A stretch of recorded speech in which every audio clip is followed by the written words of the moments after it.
शिमला के जंगल में टुनटुनी चिड़िया अपनी सास सुंदरी कौवी के साथ रहती थी। एक दिन वो अपनी सास से कहती है, माँ जी, रानी के पापा को गुजरे आज 6 महीने हो गए। जैसे तैसे मैंने इतने दिनों तक घर का खर्चा चलाया, अब घर चलाना बहुत मुश्किल हो रहा है।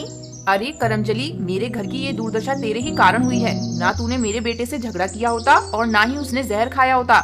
माँ जी, किस घर में पति पत्नी का झगड़ा नहीं होता? मुझे क्या पता था कि वो जहर खा लेंगे। मेरी बेटी भूख से तड़प रही है। कई दिनों से मैंने उसे एक समय का ही खाना दिया है। उन्होंने मरने से पहले मेरे और मेरी बच्ची के बारे में जरा भी नहीं सोचा। अब कहीं तो मैं जाकर कहीं काम कर लूं। कुलक्षणी, मेरे बेटे को खाकर तेरा पेट नहीं भरा, अब नाते रिश्तेदारों में भी मेरी नाक कटवाना चाहती है। तू अगर काम करने बाहर जाएगी तो मेरे रिश्तेदार क्या कहेंगे? आज तक हमारे घर की किसी बहू ने घर से बाहर निकलकर कभी काम नहीं किया।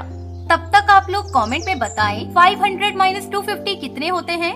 माँ जी, आपको अपने रिश्तेदारों की फिक्र है, पर अपनी पोती की नहीं। मुझसे मेरी बेटी की भूख देखी नहीं जा रही है। मैं कल से खेत में काम करने जाऊंगी। आप रानी बेटी का ध्यान रख लेना। कैसे करेगी तू खेती? कभी तूने खेत में काम किया है? माँ जी, अब चिंता मत करिए, धीरे धीरे मैं सब सीख जाऊंगी। टुनटुनी अपने खेत में जाकर काम करने लगती है। तभी साधु महाराज वहाँ आते हैं। आइए आइए साधु महाराज, मैं आपकी क्या सेवा कर सकती हूँ? बेटिया, मुझे जोरों की प्यास लगी है। तुम्हें खेत में काम करते देखा तो तुम्हारे पास चला आया। मुझे पानी पिला दो, प्यास से मेरा गला सूख रहा है। यहाँ आसपास कोई तालाब या कुआं भी नजर नहीं आ रहा है। बाबा, मैं अभी आपको पानी देती हूँ। ये लीजिए, मेरे पास ये सूखी रोटी है, इसे खाकर आप पानी पी लीजिए। मेरी माँ कहती थी कभी खाली पेट पानी नहीं पीना चाहिए। वो साधु रोटी खाकर पानी पी लेता है। बिटिया, तूने मेरी प्यास बुझाई है। मैं तुम्हें कुछ देना चाहता हूँ। ये लो केले के बीज, इन्हें अपने खेत में बो देना। भगवान तुम्हारा भला करेंगे। इतना कहकर वो साधु वहाँ से चला जाता है। उसके जाते ही बबली कबूतरी टुनटुनी चिड़िया के पास आती है। अरे टुनटुनी बहू, ये साधु तुमसे क्या बातें कर रहा था? इन साधुओं पर ज्यादा भरोसा मत करना, मूर्ख बनाकर कुछ लूट लेते हैं। ऐसी कोई बात नहीं काकी, बाबा को प्यास लगी थी इसलिए पानी पीने आए थे। जाते जाते उन्होंने मुझे केले के बीज दिए हैं।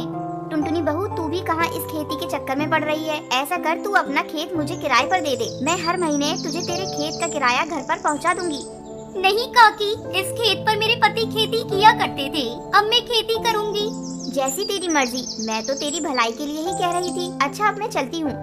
बबली कबूतरी के जाने के बाद टुनटुनी बाबा के दिए हुए केले के बीज को अपने खेत में बो देती है। इस तरह कई दिन गुजर जाते हैं। एक दिन जब टुनटुनी फिर से अपने खेत पर जाती है तो देखती है उसके खेत में केले के कई पेड़ उग गए थे और उन पर बड़े बड़े केले लग गए थे। टुनटुनी अपने खेत में लगे हुए केले को देखकर बहुत खुश होती है। अगले दिन टुनटुनी सारे केले को तोड़कर बाजार में बेच देती है और जो पैसे मिलते हैं उसे लाकर अपनी सास को दे देती है। सुंदरी कौवी भी टुनटुनी से अपने बुरे बर्ताव के लिए माफी मांगती है। बहू, मुझे माफ कर दे, मैंने तेरी काबिलियत पर शक किया। आज से ये पैसे भी तू अपने पास रख। तू ही अब घर की जिम्मेदारी संभाल।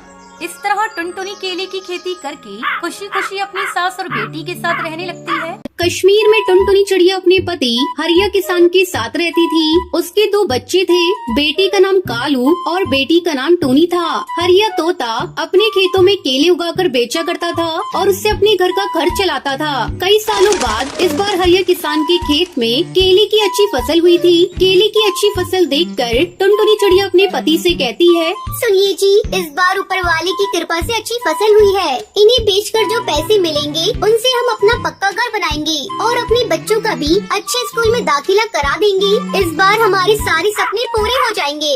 हाँ, शायद भगवान को हमारी गरीबी देखकर हम पर दया आ गई। इस बार हमारे सिवा किसी की भी केले की फसल अच्छी नहीं हुई। मैं कल ही सारी फसल को ले जाकर शहर में बेच दूंगा। अगले दिन हरिया तोता जब केले की फसल बेचने शहर जाने लगता है तब टूनी उससे कहती है, पापा, आप मेरे लिए शहर से क्या लाओगे? तू ही बता दे, जो तू कहेगी मैं वही लाऊंगा। पापा, आप मेरे लिए शहर से एक सुंदर सी गुड़िया लेते आना और मेरे लिए चाबी वाला बंदर लाना, ठीक है? ठीक है, अब तुम लोग अपने पापा को जाने दो, उन्हें देर हो रही है। हरिया तोता खुशी खुशी अपनी केले की फसल लेकर शहर की मंडी में बेचने के लिए चला जाता है। शहर की मंडी में कई पक्षी अपने अपने केले की फसल बेचने के लिए आए थे। हरिया ये देखकर हैरान हो जाता है कि शहर की मंडी में केले की कीमत बहुत कम मिल रही थी।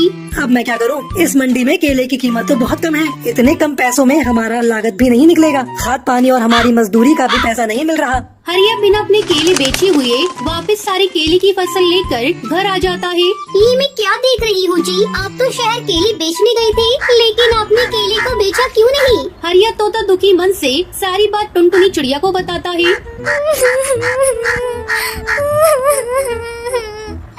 हे भगवान, हमारे सारे सपने टूट गए। अब हम क्या करेंगे? कोई बात नहीं, आप सारी केले को एक कमरे में रख दो।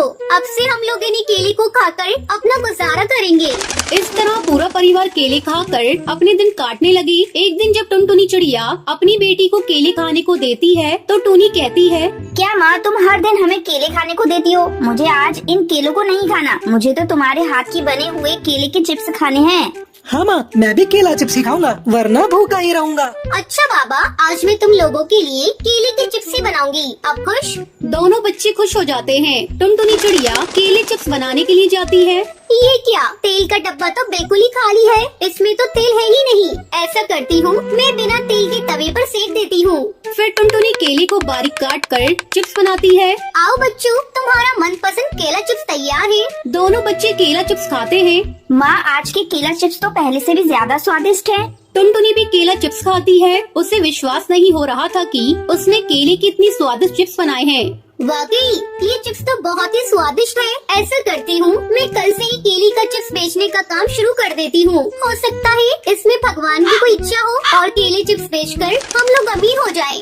अगले दिन से टुनटुनी चिड़िया केला चिप्स बनाकर बेचने लगती है। टुनटुनी चिड़िया के ठेले पर कुछ पक्षी केले चिप्स खाने के लिए आते हैं। इससे उसकी अच्छी कमाई होने लगती है। देख लिया जी, ये केले की फसल हमारे बहुत काम आई। अब तो हर सीजन में आप खेत में केवल केले ही उगाइएगा। हमें मंडी में ले जाकर केले की फसल बेचने की कोई चिंता नहीं। ये लो कुछ पैसे और दोनों बच्चों को ले जाकर किसी अच्छे स्कूल में दाखिला करा दो। इस साल हरिया किसान अपने खेत में केला उगाता है और टुनटुनी चिड़िया केले से बनी हुई चिप्स बेचकर अपना जीवन खुशी खुशी गुजारने लगी। कश्मीर के जंगल में टुनटुनी चिड़िया अपने पति कालू कौवे के साथ रहती थी। बारिश का मौसम था, जोरों से बारिश हो रही थी। लगातार कई दिनों तक बारिश होती रहती है। सबके खेतों में पानी भर चुका था। एक दिन टुनटुनी चिड़िया अपने पति कालू कौवे से कहती है, सुनो जी, मैं सोच रही हूँ बारिश रुक जाए तो इस बार हम लोग अपने खेत में आइसक्रीम की फसल लगा देते हैं। कई सालों के बाद भी अच्छी बारिश हुई है। अगर फसल अच्छी हुई तो आधी फसल बेच देंगे और जो पैसे मिलेंगे उससे एक पक्का घर बना लेंगे। तुम ठीक कह रही हो, हम इस बार अपने खेत में आइसक्रीम की फसल उगाएंगे। लेकिन हम आइसक्रीम के जादुई बीज कहाँ से लाएंगे?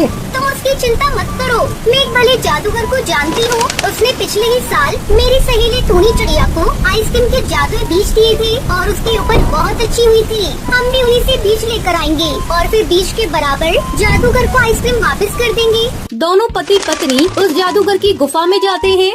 क्यों री टुनटुनी, आज इस जादूगर की याद कैसे आ गई? वैसे तो कभी मुझे याद नहीं करती। जरूर मुझसे कोई काम होगा, तभी तू मेरे पास आई है। अब बता, मुझसे क्या काम है? क्या बताऊं भले जादूगर, तुम देख ही रही हो इस बार बारिश अच्छी हुई है। हम सोच रहे हैं कि इस बार अपने खेत में आइसक्रीम की फसल उगाएं, लेकिन हमारे पास इसके लिए आइसक्रीम के बीज है ही नहीं।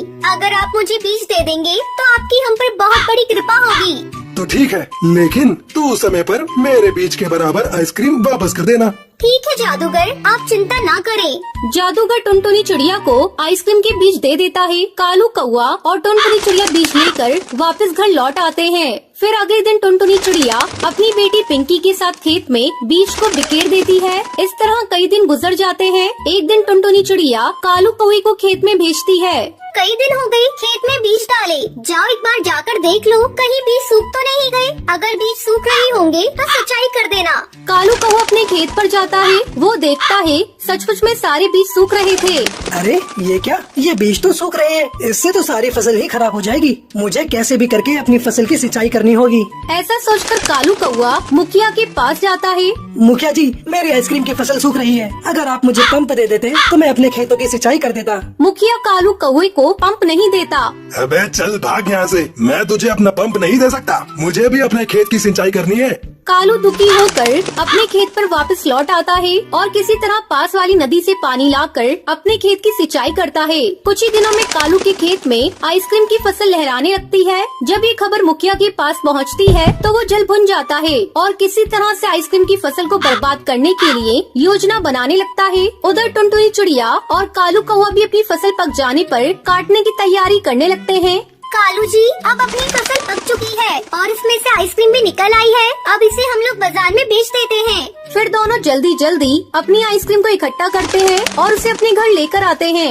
चलो जी, आखिरकार हमारी आइसक्रीम की फसल कट गई है। अब कल जाकर हम लोगों को जादू करके उनके बीच के बराबर का फसल वापस कर देना होगा। फिर आराम से आइसक्रीम को बाजार में ले जाकर बेच देंगे। अब तुम जाकर जल्दी से मुँह हाथ धो लो, मैं तुम्हारे लिए भोजन परोसती हूँ। दोनों पति पत्नी भोजन करके सो जाते हैं। अचानक आधी रात को मुखिया उनकी फसल को चुराने के लिए उनके घर में घुस जाता है। खटखट की आवाज सुनकर टुनटुनी चिड़िया की नींद खुल जाती है और वो चोर चोर करके शोर मचाने लगती है। टुनटुनी चिड़िया की आवाज सुनकर सभी पक्षी इकट्ठा हो जाते हैं और मुखिया को पकड़ लेते हैं। किसी तरह मुखिया उन पक्षियों से अपनी जान बचाकर भाग जाता है और अगले दिन टुनटुनी चिड़िया कालू कौवे के साथ बाजार जाती है। आइसक्रीम ले लो, रंग बिरंगी आइसक्रीम।